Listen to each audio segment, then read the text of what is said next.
성폭행이나 살인 같은 흉악한 범죄를 저지른 경우 형기를 마치고 나서도 일정 기간 동안 사회로부터 격리시킨다면 이거는 사회 안전을 위한 적절한 조치일까요? 아니면 이중처벌일까요? 법무부가 이번에 보호수용법이라는 것을 입법했습니다. 과거에도 유사한 제도가 있었죠. 보호감호제라고 해서 교도소 복역 마치고 나면 교도소와 비슷한 공간에 격리가 돼서 생활하는 그런 제도가 있었습니다. 그런데 이게 논란 끝에 폐지가 된 거였는데요. 언뜻 봐서는 이 보호감호제나 보호수용법이나 크게 달라 보이지 않아서 다시 논란이 일고 있습니다. 자, 법무부의 설명부터 우선 들어볼까요? 법무부 보호법제과 정희원 과장 연결이 돼 있습니다. 정희원 과장님 안녕하세요. 예, 안녕하세요. 예, 그러니까 보호 수용의 대상은 정확히 어떻게 되는 건가요? 일단 아동 성폭력범이고요. 예. 그다음에 연쇄 성폭력범, 그러니까 상습 성폭력범, 그리고 연쇄 살인범 이 딱 세 부류로 한정이 됩니다. 세 부류로. 그러면은 뭐 성폭행을 했다든지 이제 살인을 했다 하면은 무조건 대상이 되는 겁니까? 아니면 흉악한 정도에 따라서? 아닙니다. 아니고요. 그건 아니고 살인 같은 경우는 2회 이상 저지른 경우에 예. 그다음에 성폭행 같은 경우는 3회 이상 그다음에 아동 성폭행범 같은 경우는 1회더라도 아동에게 그 중상해를 입힌 경우에 해당하는 경우 그런 경우에 그 대상이 될 수 있습니다. 이들을 어디에 얼마 동안이나 격리를 시키는 거죠? 일단 사회 내 별도의 시설에다가 최장 7년 동안 격리시킬 수 있는 그런 제도입니다. 최소 1년, 최장 7년 맞습니까? 네, 맞습니다. 사회와 격리된 장소라고 하면은 그러면 어떤 뭐 감옥은 아니지만 별도의 수용소 같은 게 따로 있는 건가요? 지금 현재 저희 나라에는 그런 시설은 현재 없고요. 예. 이 법이 시행이 되면은 일단 징역 3년 이상 선고하는 경우에 보호성을 선고할 수 있기 때문에 최소한 3년이나 4년 정도 지나서 집행이 될 가능성이 높습니다. 예. 그렇기 때문에 그 안에 이런 시설을 저희가 짓거나 아니면 기존에 지금 현재 보호 감호되고 있는 사람들이 수용되어 있는 천안교도소라든지 청송교도소를 리모델링을 해서 시설을 만들어야 될 상황입니다. 그렇군요. 감옥하고 이 시설하고는 어떻게 다른 거죠?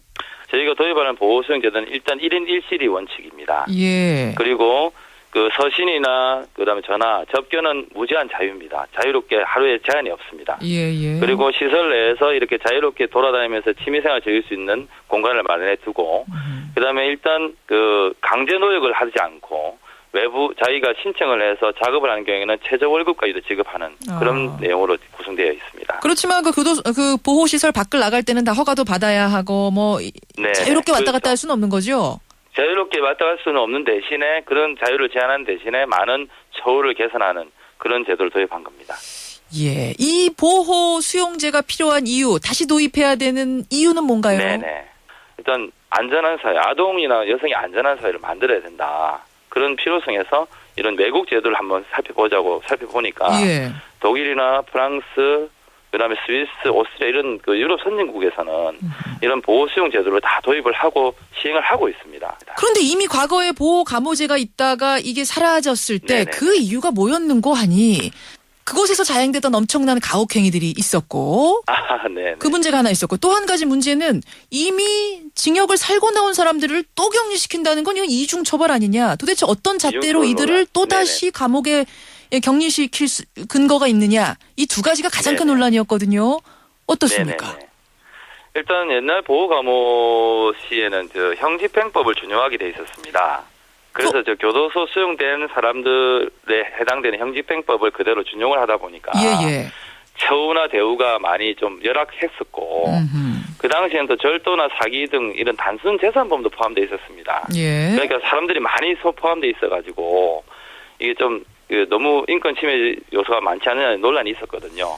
근데 이게 위헌이라는 판결이 난 적은 없었고 일단 그 헌법재판소에서 91년도부터 지금까지 계속 일관되게 보호감호제도, 지금 이제 폐지된 보호감호제도 자체도 형벌과는 다른 보완 처분으로서 이중처벌에 해당하지 않는다고 판시를 한 적이 있습니다.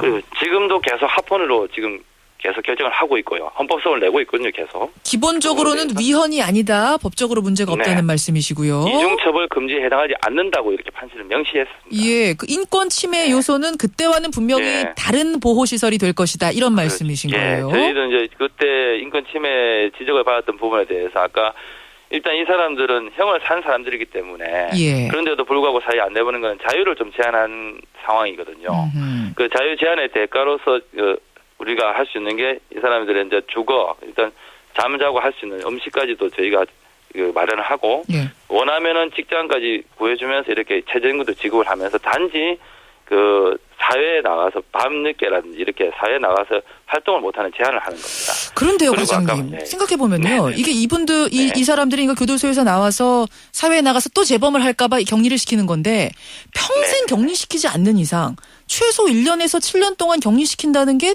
어떤 의미일까요? 일단 독일이나 다른 외국 같은 경우는 솔직히 기한 제한이 없습니다.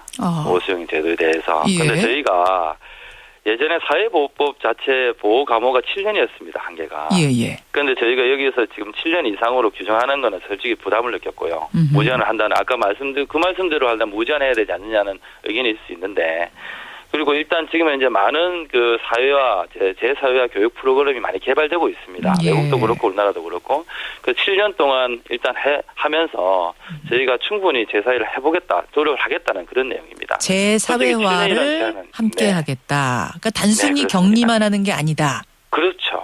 지금은 일부 흉악범에 이제 국한해서 시행이 네. 되는데 이걸 시행하다 보면 대상이 확대될 가능성도 있습니까? 그 부분에 대해서는 저희가 솔직히 지금 현재 검토를 하지 않고 있습니다. 왜냐하면은 이게 대상을 무한정 확대할 가능성이 높다고 하면 이건 좀 위험한 법이 될 수 있기 때문에. 그렇다면 네네. 기존의 교정 행정을 좀 강화한다든지 개선한다든지 아니면 네네. 아예 형량 자체를 높이는 방법은 안 되겠느냐? 근데 일단 교정은 형벌에 대한 그 교정이거든요. 형벌에 대해서는 이 과거 행위에 대한 처벌이라는 본질을 가지고 있는데 이 사회복귀를 위한 사회에 대해서는 일단 한계를 가질 수밖에 없는 본질적으로 그렇고요. 현재 형벌은 징역을 살리게 되어 있습니다. 예. 그 징역은 의무를 주는 겁니다. 일을 할 의무를 주는 겁니다. 강제 부과거든요. 그렇죠. 그러니까 이런 거기 때문에 이런 강제로 일을 시키는 과정에서 이 자유로이 전화통화를 한다든지 접견을 한다든지 하는 이런 사회생활과 유사한 생활관계를 형성할 수가 없어요. 기본적으로. 벌을 주면서 동시에 뭐 이런 그렇죠. 교화 활동을 하는 게 참 그렇죠. 어렵다는 말씀이시군요. 그렇죠. 그런데 교화는 가능하지만은 사회 적응 훈련을 하는 건 어렵다. 사회 적응 훈련을 하기가 쉽지는 않죠. 왜냐하면 징역을 안 하는 시간 동안 해야 되는 상황인데 전화통화도 제한이 되어 있고 접견도 제한되어 있고 그러니까 기본적으로 형을 사는 사람들에 대해서 완전한 사회를 하기가 좀 힘든 부분이 있습니다. 여기까지 말씀 듣겠습니다. 고맙습니다. 감사합니다. 예, 법무부 보호법제과의 정희원 과장 먼저 만나봤습니다. 여기에 대해서 반론을 제기하는 분도 계십니다. 민주화를 위한 변호사 모임 박주민 변호사 이어서 연결하지요. 박 변호사님 안녕하세요. 예, 안녕하십니까. 민 변호사는 왜 이 입법 예고를 아예 철회해야 된다 요구하십니까? 예, 지금 보호 수용으로 이름을 바꿨다. 그리고 몇 가지 어떤 개선을 했다고 하더라도 예. 대상자를 제한하는 등 뭐 이런 개선을 했다 하더라도 예. 본질은 형기를 마친 사람을 격리 수용한다는 점에 있습니다. 그렇기 때문에 이것은 과거에 위헌성 논란이 있었던 보호감호제의 부활이다. 이렇게 저희들은 보고 있습니다. 그런데 앞에서 법무부에서는 이미 합헌 판결이 났다. 법적으로 아무 문제가 없는 제도다 얘기하는데요. 이중처벌 논란이라든지 과잉처벌 논란이 없을 수가 없습니다. 이미 이제 형기를 마친 사람을 또다시 사회에 격리시킨다라는 점에서 이중처벌 논란이 있을 수 있고요. 그다음에 이미 이제 형벌을 가하면서 재범 가능성을 염두에 두고 형량이라든지 이런 것들을 정하게 되는데 그 이후에 다시 또 재범 가능성을 이유로 사회화 격리하는 것이기 때문에 이중처벌의 논란도 과잉처벌의 논란도 있을 수 있습니다. 제가 이제 그 부분을 앞에서 질문을 드렸어요. 그럼 아예 애초에 형을 내릴 때 그런 거 다 감안해서 좀 적절하게 더 길게 내리면 되는 거 아니냐? 왜 또 따로 격리를 또 시키느냐 얘기를 했더니 법무부에서 이렇게 말씀하세요. 형이란 것은 처벌의 의미가 있기 때문에 형기를 살면서 거기서 사회화 훈련까지 하기는 쉽지 않다. 따라서 처벌을 다 받고 나서 나중에 격리시설에서 사회화 훈련을 시키는 과정이 필요하다. 그 후에 사회로 나가야 한다.